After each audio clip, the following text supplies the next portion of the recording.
जय श्री हरि विष्णु। नमस्कार दोस्तों, आज कार्तिक मास में शुक्ल पक्ष की एकादशी तिथि के दिन हम आपको एकादशियों में सबसे बड़ी एकादशी कहे जाने वाली देवउठनी एकादशी व्रत की पूजा विधि और व्रत कथा सुनाने जा रहे हैं। दोस्तों, इस दिन जो भी विधि विधान से इस व्रत कथा को सुनता है और बताए गए अनुसार पूजा अर्चना करता है, उन्हें भगवान हरि विष्णु और मां लक्ष्मी की विशेष कृपा प्राप्त होती है। दोस्तों, इस व्रत से जीवन में व्याप्त सभी प्रकार के मानसिक और शारीरिक कष्ट दूर हो जाते हैं। दोस्तों, इस एकादशी को देवोत्थान देवउठनी या प्रबोधिनी एकादशी भी कहते हैं। ये या साल में आने वाली सभी एकादशियों में सर्वोपरि मानी जाती है। शास्त्रों में वर्णित मान्यताओं के अनुसार देवउठनी एकादशी का व्रत करने से 1000 अश्वमेध यज्ञ के बराबर का पुण्य प्राप्त होता है। इस दिन दान यज्ञ आदि करने से व्यक्ति को बैकुंठ धाम की प्राप्ति होती है। देवउठनी एकादशी के दिन भगवान विष्णु 4 माह के शयन के बाद जागेंगे। दोस्तों, कार्तिक मास में शुक्ल पक्ष की एकादशी तिथि का यह देवउठनी एकादशी व्रत अपने आप में विशेष महत्व रखता है। तो भगवान हरि विष्णु का नाम लेते हुए शुरू करते हैं मनोकामना पूरी करने वाली, कष्टों को हरने वाली व्रत कथा और पूजा विधि। दोस्तों, वीडियो में आगे बढ़ने से पहले अगर आप भी भगवान श्री हरि विष्णु की कृपा और मां लक्ष्मी की कृपा अपने जीवन में पाना चाहते हैं तो इस वीडियो को लाइक करके कमेंट में जय श्री हरि विष्णु जय मां लक्ष्मी लिखना न भूले। और इस तरह की वीडियो देखने के लिए आपके अपने चैनल शुभ मंगल को सब्सक्राइब जरूर कर लें। दोस्तों, देवउठनी एकादशी का व्रत 23 नवंबर गुरुवार के दिन रखा जाएगा और एकादशी तिथि प्रारंभ होगी 22 नवंबर रात 11:03 पर एकादशी तिथि समाप्त होगी और 23 नवंबर रात्रि 9:01 पर व्रत के पारण का समय होगा। दोस्तों, 24 नवंबर प्रातःकाल 6:51 से प्रातःकाल 8:57 तक और द्वादशी तिथि की समाप्ति होगी 24 नवंबर को शाम 7:06 पर। तो आइए जानते हैं इस दिन कौन से कार्य नहीं करने चाहेंगे। चावल का सेवन नहीं करना चाहिए। पौराणिक कथाओं के अनुसार एकादशी के व्रत में चावल खाना वर्जित माना गया है। मान्यता है कि चावल खाने से शरीर में आलस बढ़ता है और मन भक्ति में नहीं लगता। वहीं वैज्ञानिक दृष्टिकोण से चावल में जल की मात्रा अधिक होने के कारण इसके सेवन से शरीर में जल की मात्रा भी बढ़ जाती है, जिसका कारण शरीर में चंचलता बढ़ने लगती है। ऐसे में एकादशी के दिन चावल का सेवन नहीं करना चाहिए। सूर्योदय के बाद ना सोए। दोस्तों, शास्त्रों के अनुसार व्रत वाले दिन देर तक सोना वर्जित होता है। बहुत से लोग देवउठनी एकादशी के दिन व्रत रखकर तुलसी विवाह का आयोजन करते हैं। विशेषकर व्रत करने वाले व्यक्ति को इस दिन सूर्योदय से पूर्व ही उठकर स्नान के बाद व्रत का संकल्प लेकर पूजा और तुलसी विवाह करना चाहिए। इससे व्रत का पुण्य फल प्राप्त होता है। किसी की निंदा नहीं करनी चाहिए।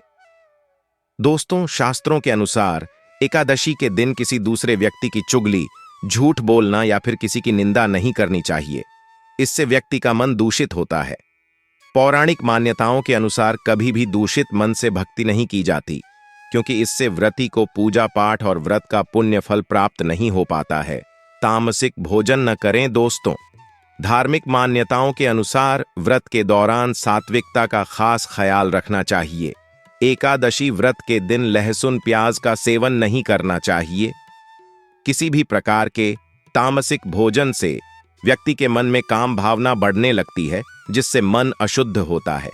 इस दिन ब्रह्मचर्य का पालन करना चाहिए। तुलसी के पत्ते ना तोड़े। दोस्तों, शास्त्रों के अनुसार देवउठनी एकादशी के दिन तुलसी जी के पौधे को नहीं छूना चाहिए, क्योंकि इस दिन तुलसी और शालिग्राम का विवाह होता है। ऐसी मान्यता है कि एकादशी के दिन तुलसी पर जल भी नहीं चढ़ाना चाहिए, ना ही तुलसी तोड़नी चाहिए, क्योंकि एकादशी के दिन मां तुलसी भगवान विष्णु के लिए व्रत रखती है।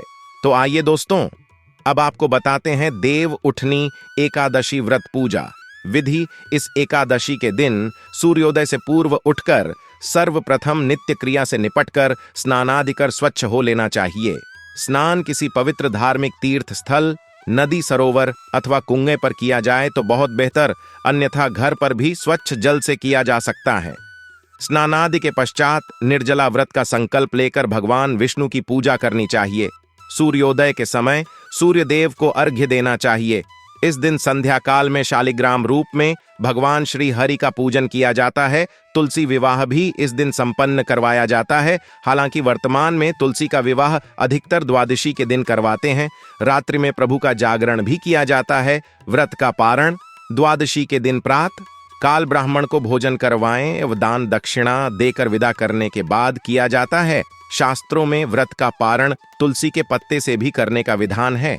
तो आइए अब आपको सुनाते हैं देवउठनी एकादशी व्रत कथा, जिसको सुनने मात्र से आपकी सभी इच्छाएं पूरी हो जाएंगी। पहली कथा एक बार की बात है। माता लक्ष्मी ने भगवान श्री विष्णु से कहा कि प्रभु, आप या तो दिन रात जागते रहते हैं या फिर लाखों करोड़ों वर्ष तक सोते रहते हैं और सृष्टि का भी विनाश कर डालते हैं। इसलिए हे नाथ, आपको हर साल नियमित रूप से निद्रा लेनी चाहिए। तब श्री हरि बोले, देवी, आप ठीक कहती हैं। मेरे जागने का सबसे अधिक कष्ट आपको ही सहन करना पड़ता है। आपको क्षण भर के लिए भी मेरी सेवा करने से फुर्सत नहीं मिलती। आपके कथनानुसार मैं अब से प्रतिवर्ष वर्षा आर्तु में 4 मास तक के लिए शयन किया करूंगा, ताकि आपको और समस्त देवताओं को भी कुछ अवकाश मिले। मेरी यह निद्रा अल्पकालीन एवं प्रलयकारी महानिद्रा कहलाएगी। मेरी इस निद्रा के दौरान जो भी भक्त भावनापूर्वक मेरी सेवा करेंगे और मेरे शयन व जागरण को उत्सव के रूप में मनाते हुए विधि पूर्वक व्रत उपवास व दान पुण्य करेंगे, उनके यहां मैं आपके साथ निवास करूंगा। दूसरी कथा एक बार की बात है कि एक बहुत ही धर्म पुण्य करने वाले राजा हुआ करते थे, लेकिन धर्म का दिखावा बहुत करते थे। कई बार तो अपनी प्रजा के साथ जबरदस्ती भी किया करते। एकादशी पर किसी भी घर में अन्न पकना तो दूर, दुकानों पर अन्न को बेचने तक की मनाही होती थी। एक बार एक व्यक्ति उनके यहां नौकरी के लिए आया। राजा ने उसके सामने शर्त रखी कि वह जो भी खाने को देगा उसे उसी का आहार करना होगा। वैसे तो राजा जो कहता है वह प्रजा को मानना ही पड़ता है। फिर इस शख्स को तो रोजगार की भी सख्त जरूरत थी, इसलिए उसने हामी भर ली। अब वह मन लगाकर काम करता। राजा भी उसके काम से प्रभावित था, इसलिए उसे ठीक ठाक भोजन भी मिलता था। एक बार एकादशी के दिन की बात है कि पूरे राज्य में अन्न ग्रहण न करने की मुनादी करवा दी। अब वह व्यक्ति कड़ा परिश्रम करता था, लेकिन वह भगवान विष्णु का भक्त भी था, पर उपवास उसके बस की बात नहीं थी। एकादशी के दिन राजा ने उसे फलाहार करने को कही तो उसने अन्न की मांग की। अब राजा ने उससे कहा कि जो मैं तुम्हें दे रहा हूं उसी को ग्रहण करना पड़ेगा। तुम्हें इसी शर्त पर यहां रखा था। पर उसने कहा, महाराज, आप चाहे और कुछ भी कहें, पर भूख मुझसे बर्दाश्त नहीं होती। तब राजा ने उसके काम को देखते हुए उसे अन्न दे दिया। अब वह नित्य की तरह नदी किनारे जाकर अपना भोजन बनाकर भगवान का आह्वान करता है और भोग लगाने की कहता है। भगवान भी प्रकट हुए और उसके साथ भोजन कर अंतर्धान हो गए।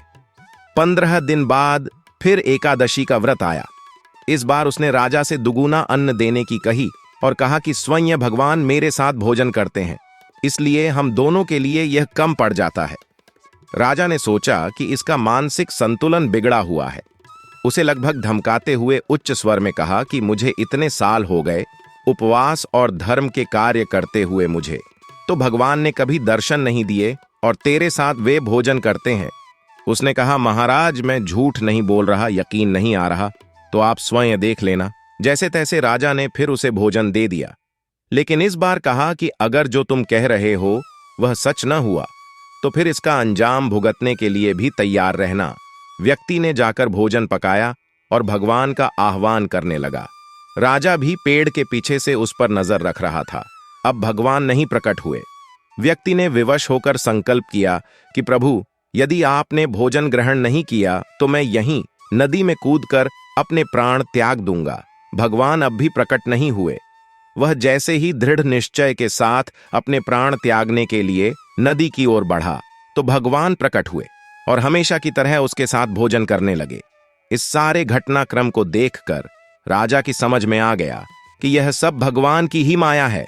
वे मुझे समझाने की कोशिश कर रहे थे कि सच्ची श्रद्धा से किया गया धर्म पुण्य ही फलदायी होता है। इसके बाद राजा भी सच्ची श्रद्धा से भगवान भक्ति में लीन हो गए और अंतकाल मोक्ष प्राप्त किया। तीसर कथा एक और कहानी है। बात एक राजा की ही है। यह राजा बहुत ही पुण्यात्मा और श्री हरि के सच्चे भक्त थे।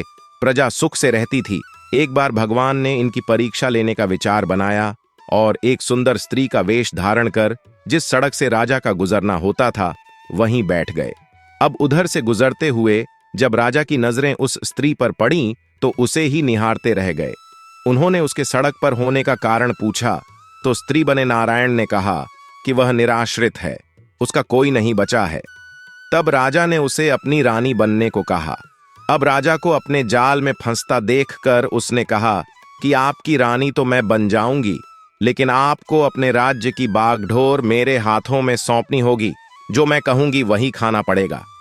रूप के आकर्षण में राजा की आंखें बंद हो चुकी थीं और गर्दन थी कि हां में ही हिलती जा रही थी। राजा उसे अपने राजमहल में ले आए।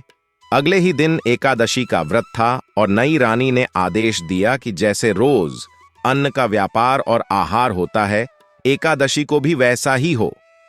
राजमहल में मांसाहारी भोजन बनवाकर राजा के सामने प्रस्तुत किया। अब राजा ने कहा कि आज एकादशी है और इस दिन मैं भगवान श्री विष्णु की भक्ति में लीन रहता हूं। उपवास के दौरान केवल फलाहार ही करता हूं। अब रानी ने राजा को अपने वचन की याद दिलाई। रानी ने कहा कि मैं आपको सिर्फ एक शर्त पर ही ऐसा करने दे सकती हूं, मरता क्या ना करता। राजा ने रानी को शर्त बताने की कही। उसने कहा, बदले में मुझे आपके बेटे का सर चाहिए। अब राजा ने कहा कि मैं बड़ी रानी से सलाह लेने के बाद ही आपको कुछ कह पाऊंगा। अपने धर्म पर आन खड़े हुए इस संकट के बारे में जब राजा ने बड़ी रानी को यह सब बताया तो उसने कहा कि भगवान ने चाहा तो पुत्र और मिल जाएगा, लेकिन अपना धर्म भ्रष्ट कर लिया तो फिर कहीं कोई ठोर नहीं। रानी रोने लगी कि तभी शिकार खेलकर लौटे। राजकुमार ने अपनी माता से रोने का कारण पूछा। उसने सारा वृतांत अपने बेटे को भी कह सुनाया। पिता के धर्म की रक्षा के लिए लड़का भी अपने बलिदान के लिए तैयार हो गया। अब धर्म को लेकर पूरे परिवार की निष्ठा को देखते हुए भगवान श्री हरि भी अपने वास्तविक रूप में आए और राजा से वर मांगने को कहा। राजा ने कहा, प्रभु आपका दिया सब कुछ है, बस हमारा उद्धार करें। तब अपने राजपाट की बागडोर पुत्र के हाथों सौंपकर वह भगवान विष्णु के साथ बैकुंठ प्रस्थान कर गए।